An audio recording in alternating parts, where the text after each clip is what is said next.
अस्सलाम वालेकुम dear students. आज हम अपना लास्ट टॉपिक स्टार्ट करेंगे इस चैप्टर का, चैप्टर नंबर 14 का, या यूँ कह लें कि चैप्टर फर्स्ट का 10th क्लास के अंदर। तो आज हमारा ये चैप्टर इंशाल्लाह ख़त्म हो जाएगा। लास्ट टॉपिक है अबाउट डिफ्यूजन। आप सबको पता है डिफ्यूजन क्या होती है। डिफ्यूजन असल में मॉलिक्यूल्स की मूवमेंट को कहा जाता है। जहाँ पे वो ज़्यादा मिकदार में हो, वहाँ से कम मिकदार की तरफ उनकी जो हरकत होती है, इसे हम क्या नाम देते हैं? डिफ्यूजन। फॉर एग्ज़ाम्पल, आप अपने कमरे के एक तरफ परफ्यूम स्प्रे कर दें। इस तरह से आपने स्प्रे कर दिया एक कॉर्नर में, बेशक फ़ैन बंद रखें।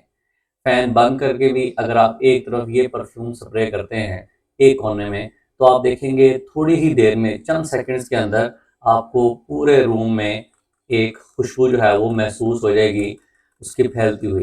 क्या वजह है कि आपने तो एक तरफ स्प्रे किया, लेकिन ये चारों तरफ किस तरह से पहुंच गई। यही जो प्रोसेस है, इसे बच्चों कहा जाता है डिफ्यूजन। इंग्लिश में अगर बोलें तो movement of particles from higher concentration. Higher concentration का मतलब है जहाँ पे वो ज़्यादा मिकदार में है, वहाँ से उस तरफ को जाना जहाँ पे उनकी मिकदार कम है या वो नहीं है। ज़्यादा मिकदार से कम की तरफ का जो सफ़र है, जो मूवमेंट है, इसे हम क्या नाम देते हैं? डिफ्यूजन। तो अभी देख लेते हैं क्वेश्चन में। पहला क्वेश्चन है define diffusion and explain it's nature. क्या चीज़ इसको एक जगह से दूसरी जगह पहुंचाने में मदद देती है, वो आपको उसका आंसर यहाँ पर मिलेगा।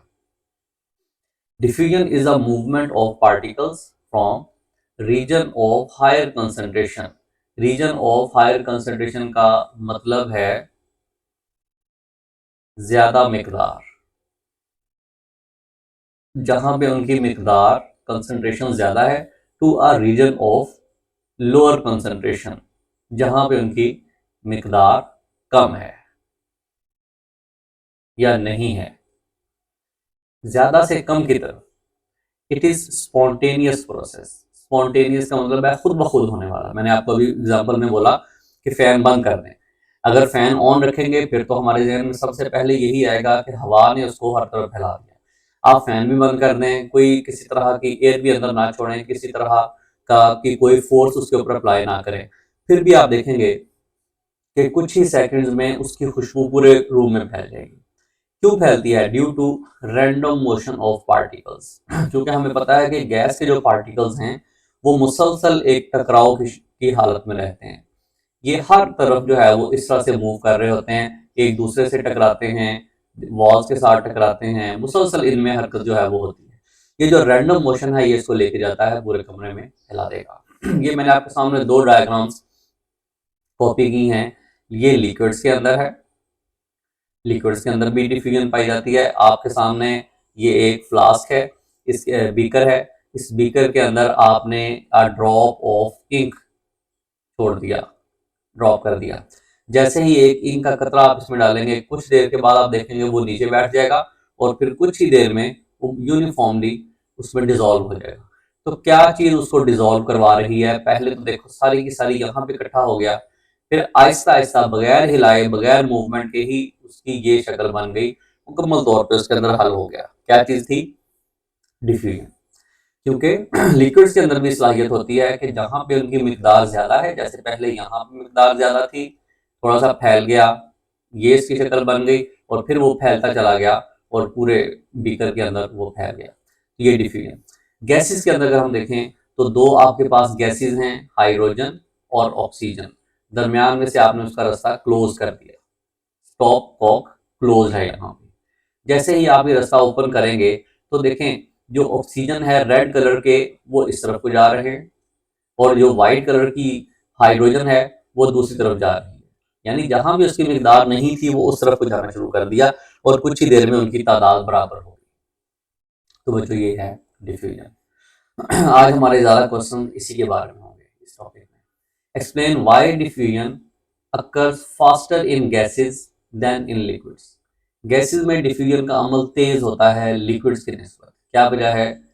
क्योंकि gas particles have high kinetic energy.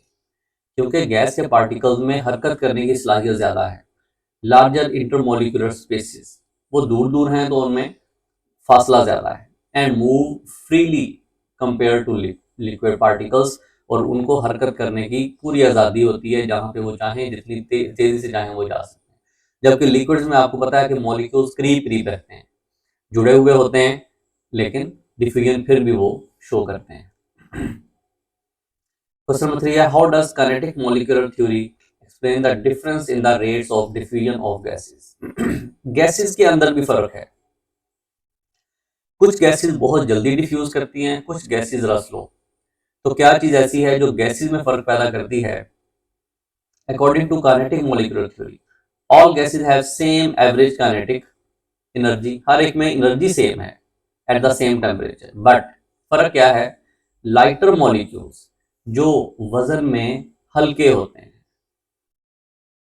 कम वजनी, जाहिर है जो चीज वजन में कम होती है उसको हरकत जल्दी दी जा सकती है, तो जो हल्के मॉलिक्यूल्स होते हैं गैसेस के, वो जल्दी गैसेस डिफ्यूज करती हैं। जो गैसेस हैवी होती हैं उनमें डिफ्यूजन का अमल जरा स्लो होता है।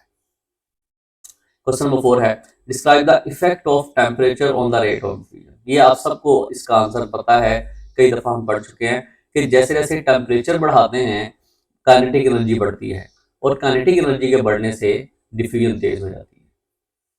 नेक्स्ट क्वेश्चन है, डिस्कस द, ये मोस्ट इंपॉर्टेंट क्वेश्चन है, importance of diffusion in absorption of medicine in the human body. आप मेडिसिन खाते हैं तो आपको पता है जो मेडिसिन आप खा रहे होते हैं, बेशक वो सिरप हो, बेशक वो कैप्सूल हो, टैबलेट हो, किसी भी फॉर्म में जो आप मेडिसिन लेते हैं ना, वो आपके स्टमक में जाके इस तरह से ओपन हो जाता है। फर्ज करें ये कैप्सूल है, देखें ये खुल गया, और अंदर जो इसके कैप्सूल के अंदर जो पाउडर फॉर्म जो मेडिसिन होती है वो इस तरह से स्प्रेड हो जाती है। जैसे ही ये स्प्रेड होगी, देखें अब फिलहाल ये जैसे ही खुला, इसकी कंसंट्रेशन यहाँ पे ज़्यादा है, यहाँ पे डिफ्यूजन स्टार्ट हो जाएगी, ये हर तरफ जाना शुरू कर देंगे, पूरे स्टमक में फैल जाएंगे। ऐसे ही स्टमक से निकल के ये छोटी आंत में चले जाएंगे, छोटी आंत से फिर ब्लड के अंदर, और ब्लड इसको लेके पूरी बॉडी में पहुंचा देगा। तो जो भी आप मेडिसिन खाते हैं उस मेडिसिन के अंदर डिफ्यूजन ही होती है असल में, जो उसको पूरी बॉडी के अंदर फैला देती है और आपको की बीमारी को खत्म कर देती है। अगर फर्ज करें डिफ्यूजन ना हो आपकी बॉडी के अंदर या आपकी मेडिसिन के अंदर, तो क्या होगा? आपने जिस फॉर्म में उसको रखाया, फर्ज करें एक टैबलेट है, ये टैबलेट पड़ी है, अगर इसमें डिफ्यूजन नहीं है, यानी इसके मॉलिक्यूल इसको छोड़ के दाएं बाएं नहीं जा सकते, तो फिर क्या होगा? ये तो एक आप पीस ऑफ मेडिसिन ही रहेगा, हमेशा मैदे में पड़ा रहेगा या खारिज हो जाएगा, फिर तो हमें इसका फायदा ही कोई नहीं। हमें मेडिसिन का फायदा ही तब होता है जब वो डिफ्यूज कर जाती है, पूरी बॉडी में फैल जाती है, स्टमक से निकल के छोटी आंत में, छोटी आंत से ब्लड में, और फिर ब्लड उसको, सर दर्द है तो सर की तरफ ले जाएगा, दांत का दर्द है तो दांत को फायदा हो जाएगा। तो जो भी मेडिसिन आप खाएंगे वो डिफ्यूजन के अमल से ही पूरी बॉडी में फैलती है। तो डिफ्यूजन क्या आती है असल में? मॉलिक्यूल्स का ज्यादा मिकदार से कम मिकदार वाले इलाकों में सफर करना। ठीक है, ये बच्चों चैप्टर हमारा खत्म हो चुका है। कल इंशाल्लाह हम इसकी एक्सरसाइज करेंगे, सारे क्वेश्चंस। तो आज के लिए इतना है। अस्सलाम वालेकुम।